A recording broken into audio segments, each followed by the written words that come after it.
rest of the world. By the way, Donald Trump already caved in. Check the news. Donald Trump just admitted something no one expected, and it changes everything. For years, he promised to be tough on China, using tariffs as his main weapon. But now, he's backing down, without getting a single concession. This isn't strength, this is surrender. And while American consumers are paying the price, China's walking away stronger than ever. In this video, we're breaking down how the trade war really played out and why Trump's own words expose the truth about who actually won. So I'm in China right now dealing with my manufacturing. I have a few weeks until my stuff has to be sent out. And as we all expected, Trump has started to go down from his 245, 145 tariffs to maybe 50 to 60% tariffs. Now, the reason he's not even going down further immediately is because he's trying to save face. But the reality is any sort of tariff is going to only affect the consumers, and the consumers are already stretched thin to begin with because the cost of living is killing us all. And to be clear, China has not even blinked. They have not called, they have not done anything. China's already moved on. China is that girl. China is that girl who said, that's fine, I'm moving on. Already purchasing soy from Brazil, already purchasing beef and pork from Australia. America has already lost the biggest possible contracts, okay? Now, the only thing they could do is try to assist the consumers who are, small businesses or anyone else who's importing goods from China, which is a lot of America. Mark my words, by May 1st, the tariffs will be gone.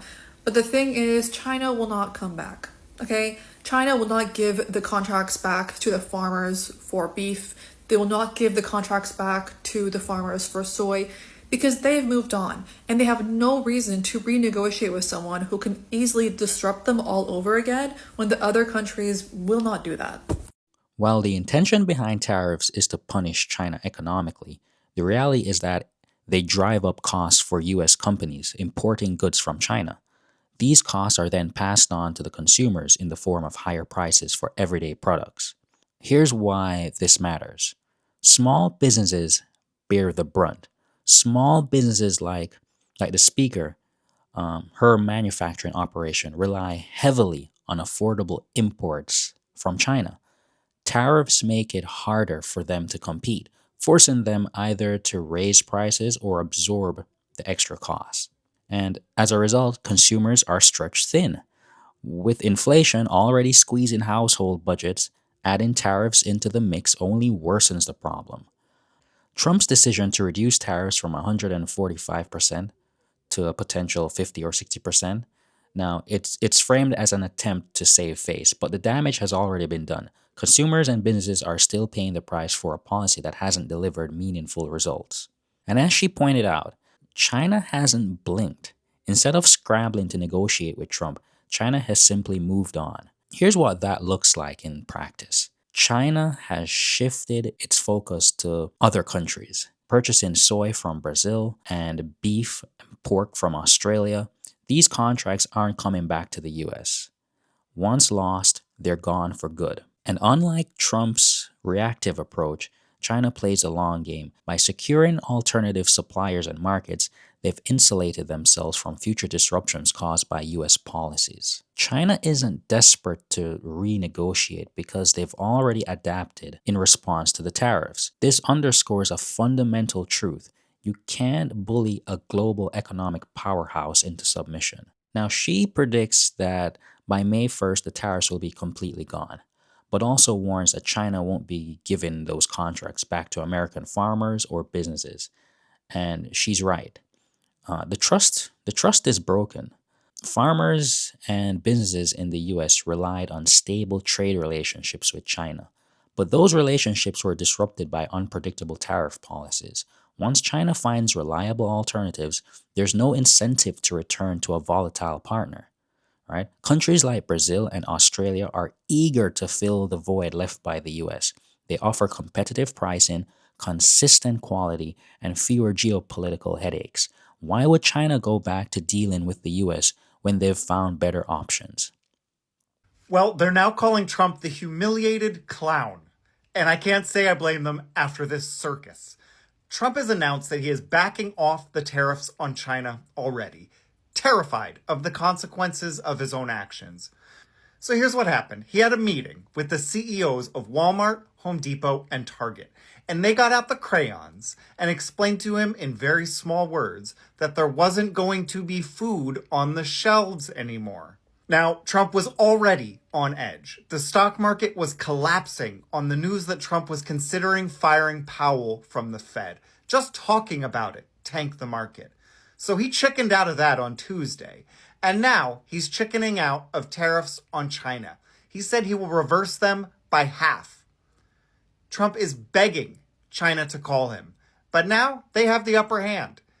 China has completely stopped exporting certain essential minerals to the US. He truly made China great again with his China First policy.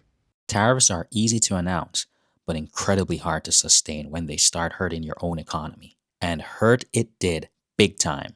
The CEOs of Walmart, Home Depot, and Target didn't need to use crayons to explain supply chain basics to Trump. The empty shelves and rising prices spoke for themselves. When you threaten tariffs on goods that Americans rely on daily, everything from electronics to food staples, you're not just targeting China. You're hitting your own consumers and businesses in the wallet. Trump's reversal wasn't just about saving face. It was about avoiding an economic disaster he inadvertently set in motion. China has the upper hand. By imposing countermeasures like halting the exports of essential minerals, China demonstrated its ability to hit back where it hurts most. Rare earth minerals are crucial for everything from smartphones to electric vehicles, and China controls about 80 to 90% of global production. In short, Trump's trade war didn't make America great again. It made China stronger. Donald Trump has completely surrendered to China in his trade war before China even comes to the negotiation table, saying that if China doesn't make a deal, he'll just lower the tariffs himself. Now, Donald Trump has been strong that he is going to use these tariffs to bring China to their knees. But today, he's saying a different tune. Take a listen.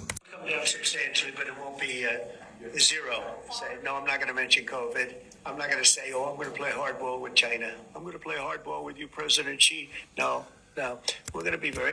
Right. Now he's going to be nice. He's not going to play hardball with China. Now he's saying, look, I'm just going to lower the tariffs. So what incentive does China have to come to the negotiation table? Donald Trump came in talking strong that the tariffs were going to bring manufacturing back, that they were going to create billions of dollars in revenue for the United States. They'd be used to stop the flow of illicit substances. And now he's ready to say, look, if China doesn't make a deal, I'll just make a deal. I'll lower the tariffs and I won't be hard on China. Donald Trump got into a trade war he wasn't ready for, and he lost.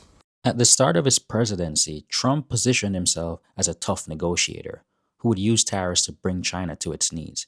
His rhetoric was very clear. He's going to be tough on China. But as the clip highlights, that stance has completely fallen apart. By admitting he'll lower tariffs regardless of whether China comes to the table or not, Trump has effectively surrendered any leverage he might have had. Why would China negotiate when they know Trump will cave on his own? And there are no clear goals. From the beginning, Trump's trade war lacked coherence. Was the goal to bring back manufacturing back to the US? Okay, stop the flow of illicit substances, generate billions in revenue?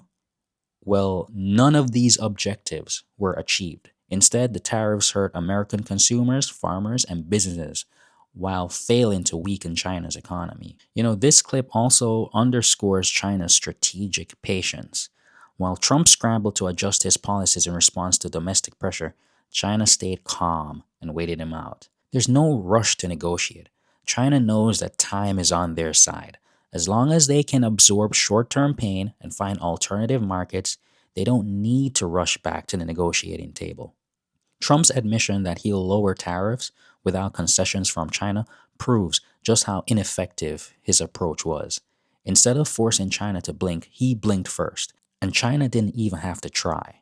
Contrary to Trump's claims, tariffs won't bring manufacturing jobs back to the US. Instead, companies will either absorb higher costs or shift production to other low-cost countries like Vietnam and Mexico, not America.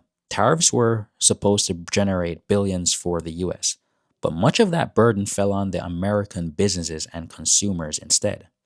Also, the idea that tariffs would curb the flow of illicit substances like fentanyl was never grounded in reality. These issues require targeted enforcement and international cooperation, not broad economic sanctions. In short, none of Trump's stated goals were achieved. Instead, the tariffs created chaos without delivering results. Protectionist measures often backfire because they underestimate the resilience and adaptability of the targeted country. If anything, this episode proves that economic warfare is a double-edged sword, and the US cut itself just as deeply as it aimed to cut China. Let me know your thoughts in the comments below. Did the trade war help or hurt the US? And if you haven't already, make sure to hit that like button and subscribe for more insights. Thanks for watching, and I'll see you in the next video. Bye.